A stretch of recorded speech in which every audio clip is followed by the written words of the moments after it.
Hey guys, and welcome to another Scrabble analysis video in which we'll be doing a deep dive into some of the math behind Scrabble pre-endgame positions. Now, a pre-endgame position is one where there are a small but non-zero number of tiles left in the bag. If there were 0 tiles left in the bag, we'd have a full-on endgame position where you and your opponent would each know precisely what one another had. And as we've seen in some of my other videos, endgames can be extremely complicated and fun to calculate, but there's no element of randomness, as neither you nor your opponent would have to worry about drawing tiles from the bag. Now, what separates pre-endgames from early game positions is that while there's still randomness, there's a much smaller number of possible ways the game could play out, with say 2 tiles in the bag versus 20. And with a small number of tiles in the bag, it becomes more feasible for a human to go through all the different possibilities and use probabilistic analysis to try to figure out what play would give them the best chance based on all those possibilities to win the game. And that's exactly what we have here. In this position, which we'll be using for this video, we have a game played between top experts Matt Kennick and Chris Sykes at the recent tournament in Niagara Falls, Ontario. And here it's Chris's turn. He's up 43 points by a score of 439 to 396, and he's sitting on a rack of D, D, E, I, N, S, as we can see below. From Chris's perspective, there are 9 unseen tiles, as we can see on the top right. So what this means is there are 7 tiles on Matt's rack and 2 tiles in the bag. Of course, where the randomness comes in is Chris has no idea which of those 2 tiles are in the bag. Those 9 tiles that are still unseen to him are a blank, an A, E, G, I, and P, and 3 R's. So with that in mind, Chris's first thought here should be, what is Matt's best way back into this game? What is the most likely way for Matt to overcome this deficit and steal the game from Chris?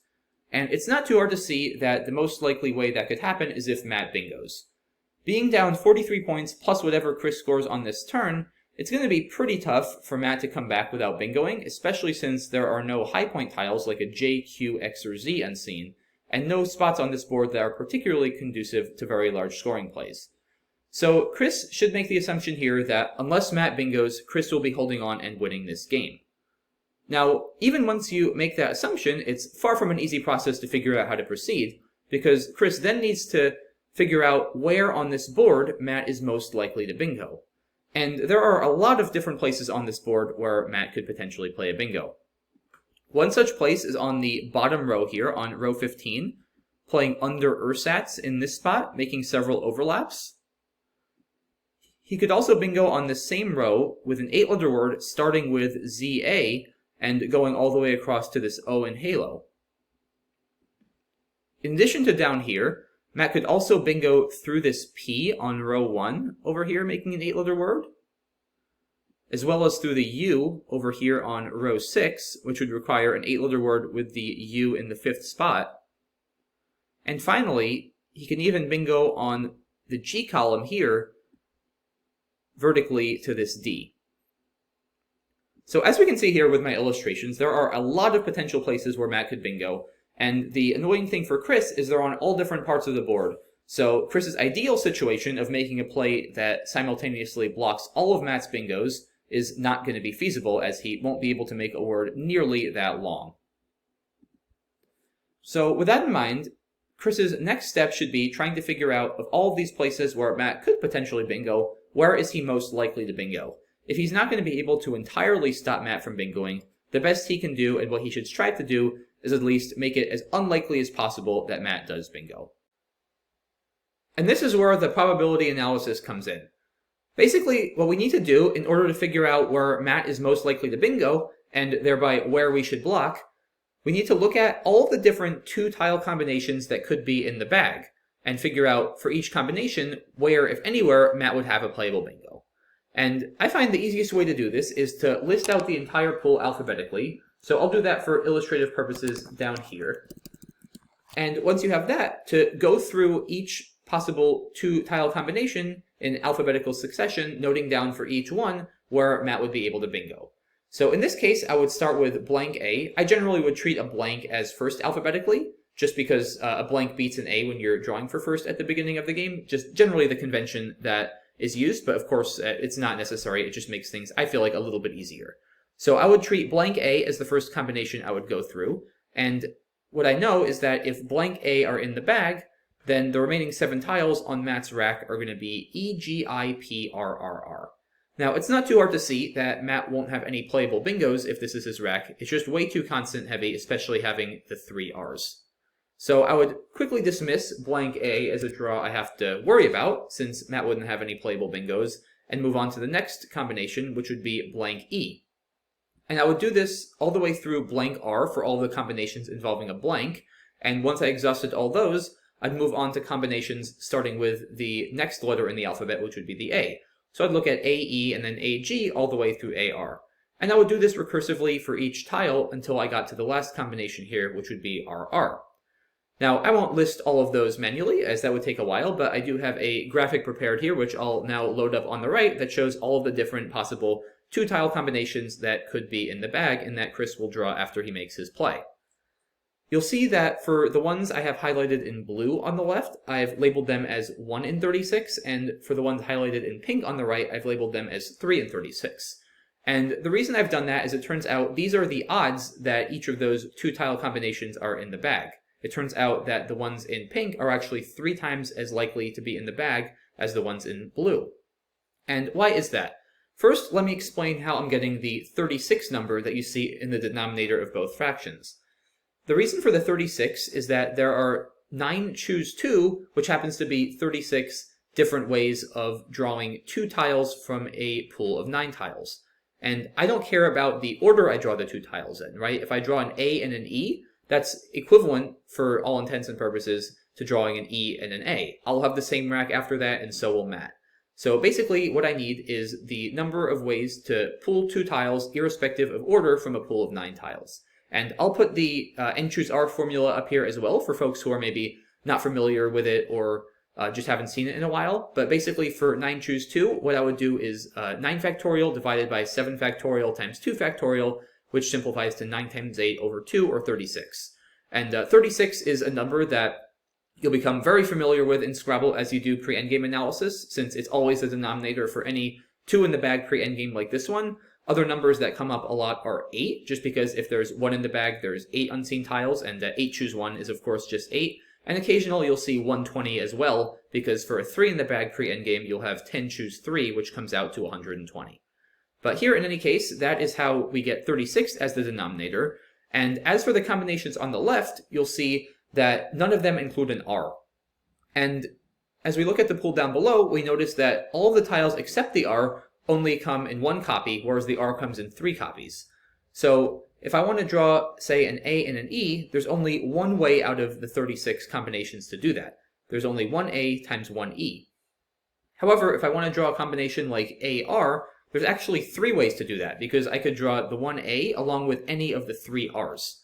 And of course, I don't ultimately care whether I draw the first R, the second R, or the third R, but when I'm calculating the odds, I do need to treat them all differently, since, of course, with 3 R's in the bag, that's 3 times as likely that I'm going to draw one of those than a single E, or another tile that only occurs once.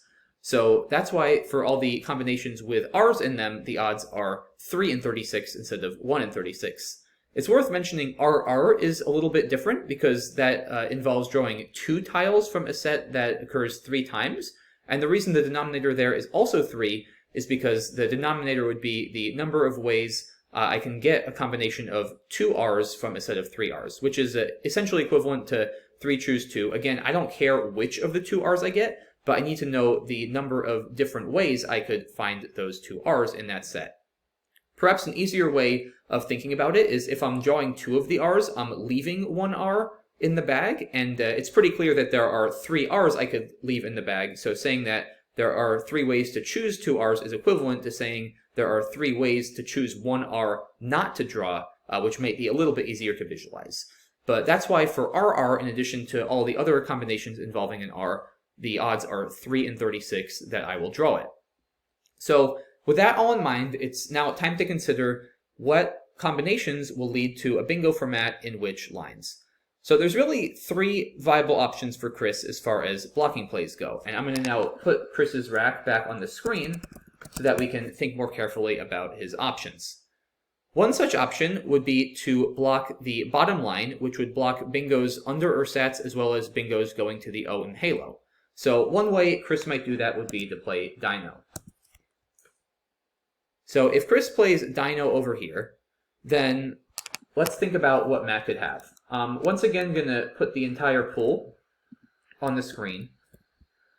And it turns out that these are the combinations that will yield a bingo for Matt.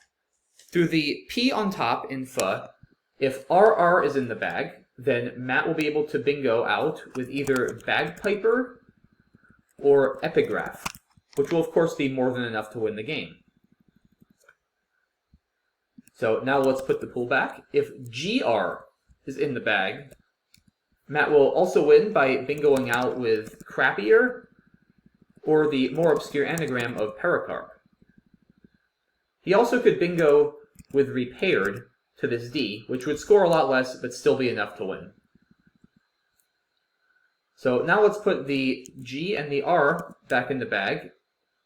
IR is another combination that would lose for Chris, as Matt would have the bingo of Grappler through this P. There are actually two more combinations that will allow Matt to bingo through the P, one of which is AR, because that would give him Grippers. And finally, GP, as that would allow him to bingo with Rare Ripe through the P. In addition to those combinations, there's also the possibility that GI is in the bag, in which case Matt could bingo out with Lariper through this U, which would also be enough to win the game.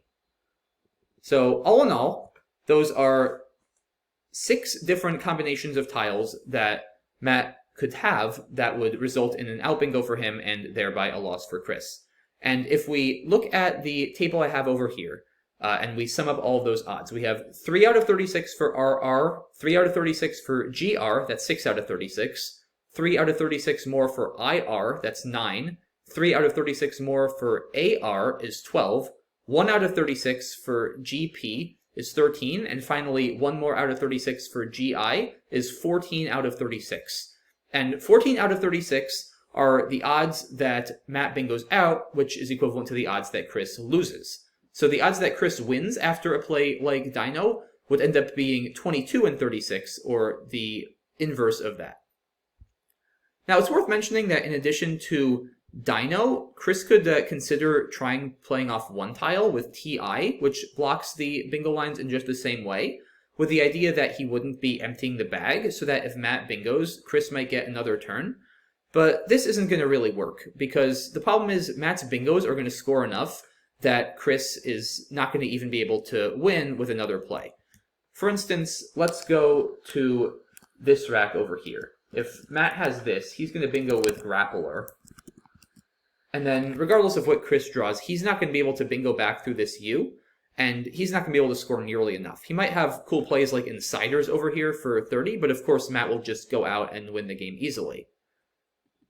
And not only that, TI is actually worse than Dino. We see that the main advantage of not emptying the bag, which would be to give Chris another turn, doesn't really yield any benefit. But the drawback of not emptying the bag is that it gives Matt another turn to fish, which could prove to be a big problem. So let's go back to this position, and let's say that instead of this rack, Mac is me, not Matt. Matt has this rack over here. So Matt now doesn't have a bingo, but what he could do, since there's another tile in the bag, is he could play off a single R over here with Rin. Because the problem is, if Matt now draws the blank, Chris is in a pickle, because he's threatening Bagpiper through the P in Pho, as well as Epigram over here, hooking the G to make Grin. And it turns out Chris cannot block both of these, and his best play would be Disbend through this P, after which Matt bingos out with Epigram and wins by a single point. So TI would actually be considerably worse than Dino in this position, just because it doesn't give Chris the benefit of not emptying the bag, because he wouldn't be able to score enough to outrun Matt anyway, and it gives Matt the major benefit of often being able to play off an R and give himself another bingo line. So really, the best Chris can do if he blocks the bottom is to play Dino or something similar like that. And as we mentioned, that will win 22 out of 36 times. It's worth also quickly mentioning that playing AI instead of TI doesn't work. It scores one more point, which would tie instead of losing in that epigram situation we looked at. But the problem is, if Matt's rack is something like this, AI blocks reaping, but it doesn't block this other cool play Matt has of arpeggio to this O. Without AI, reaping is a better play because it scores more than arpeggio, but arpeggio is of course more than enough to win. Similarly, if this is Matt's rack, then while rearing no longer fits, he has the play of armagero to this O. And once again, armagero is normally inferior to rearing if both are open because rearing scores more, but armagero, as before, more than enough points to win. So just worth addressing that AI does not work because it does not actually stop Matt from bingoing. So now let's go back to the original position. Another option Chris could go with is blocking the U in intubated and the D in baldies. One way to do that might be to play nil over here. Now, let's go back to the full pool of tiles, and what we do here is we would carry out a similar analysis to what we did after Dino. We'd look at each combination and figure out where Matt would bingo, if anywhere, with each possible two-tile combination that could be in the bag. Now, I won't go through all of the possible bingos through the P, since we already did that for Dino, but once again, the two-tile draws that, for Chris, that would result in Matt bingoing out and winning through the P would be RR, GR, IR, AR, and GP, which sum to a total probability of 13 out of 36. Now, with nil, we don't have to worry about Laraper anymore, so GI is now a win for Chris. However, the draw of PR is now a loss, because if Chris draws PR, then Matt is going to be able to bingo with rearing down below, which he was not able to do after Dino. So we've now lost in an additional case, even though we've won in an additional case. But it turns out that the trade-off is bad for us if we're Chris, because the odds of drawing PR and Matt bingoing out with rearing are 3 in 36, as we see from my graphic, whereas the odds of drawing the GI in the previous case and allowing Laraper were only 1 in 36. So basically, we've given up a win 3/36 of the time to gain a win 1 out of 36 of the time. So it turns out instead of winning 22 out of 36, like Dino did, nil only wins 20 out of 36. So nil would be an even worse play than Dino for Chris. And now we need to consider the final possibility for Chris, which is blocking the P on top. His best way to do that is to play the word Disbend, since it not only blocks the P, it also scores a lot of points and blocks the D in baldies in case Matt has repaired available there. Now, after Disbend, let's go back to the full pool of tiles and consider what possible two-tile combinations in the bag would lead to a bingo for Matt. One of them is the G and the I, which would allow Matt to bingo out with Laraper through this U and intubated for 67 points. However, it turns out that Chris actually will be winning by 4 points, because 67 would bring Matt to 463, and then after getting the 8 additional points from Chris's G and 2 I's, the game would end 475 to 471 in Chris's favor. So even though Matt bingos out with a GI draw, it's actually still a win for Chris. However, if Chris draws PR out of the bag, then Matt will bingo out with rearing under here, which scores more than enough to win. So that would be a loss if PR is in the bag. Similarly, if RR is in the bag, then Matt bingos out with reaping, winning easily. It turns out, though, that those are actually the only two combinations that will result in a loss for Chris, and as we see, they both occur 3 in 36 times for a total of 6 in 36. So that means that Chris loses 6 out of 36 times, or in other words, wins 30 out of 36 times, which happens to be significantly better than either blocking down below with a play like Dino, which, as we see, wins 22 out of 36 times, or blocking the U and the D with a play like Nil, which wins only 20 out of 36. So with that, we conclude that Chris's best play in this position is to play the word Disbend. Now, just a general sort of word of wisdom here. Of course, Disbend is the best play statistically, but it is far from a guarantee that Chris is going to win the game, because it's only 30 and 36, which comes out to be about 83%. So 17% of the time, even though this is the best play, Chris will still lose. And it is possible that Chris loses after Disbend in a situation where an inferior play statistically, such as Dino, would have won. For instance, if we go back to this rack where PR is in the bag, after Disbend, as we mentioned, Matt bingoes out with rearing and wins the game. However, if instead of Disbend, Chris made what we now know to be the suboptimal play of Dino, and Matt has this rack, so if PR is in the bag, then Chris actually wins, because as we've discussed, Matt doesn't have any playable bingos here. So that can often happen in Scrabble, that you make a play that's statistically optimal and end up losing when a statistically suboptimal play would have won. It can also sometimes work the other way, when you make a statistically suboptimal play and you end up winning when the statistically optimal play would have ended up losing. And it's sort of an annoying feature of the game, right, that sometimes you make the best play and it doesn't end up working out. And it can be very frustrating when it works out against your favor. However, it's important to keep in mind that all you can really do is make whatever the best play is to you available to you with the tiles on your rack and with the situation at hand. And over time, if you play enough games and if you're in enough of these situations, then it should work out that you'll be winning more games if you play the statistically optimal play.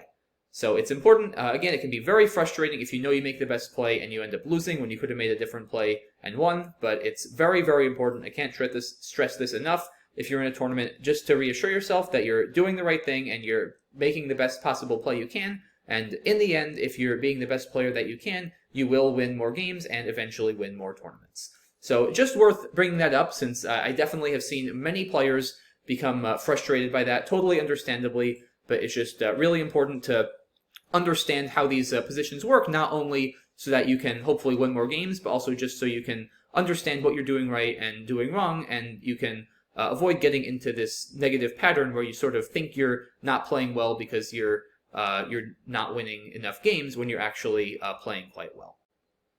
So yeah, I think that's all I have for this video. I hope you guys found it interesting and learned something. I think for the more experienced tournament players out there, this will be a really useful tool to add to their game. Just understanding how these probability calculations work will help them win a couple more of those difficult to convert games than they maybe would have before.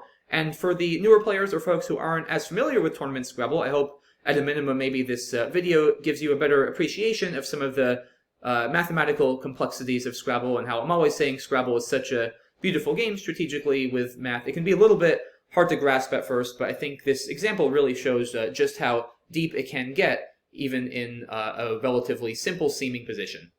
So yeah, once again, hope you guys enjoyed this. As always, feel free to leave any comments or questions in the comment section, and I will do my best to address them as soon as I can. And yeah, thanks again for watching, guys, and have a good one. Bye-bye.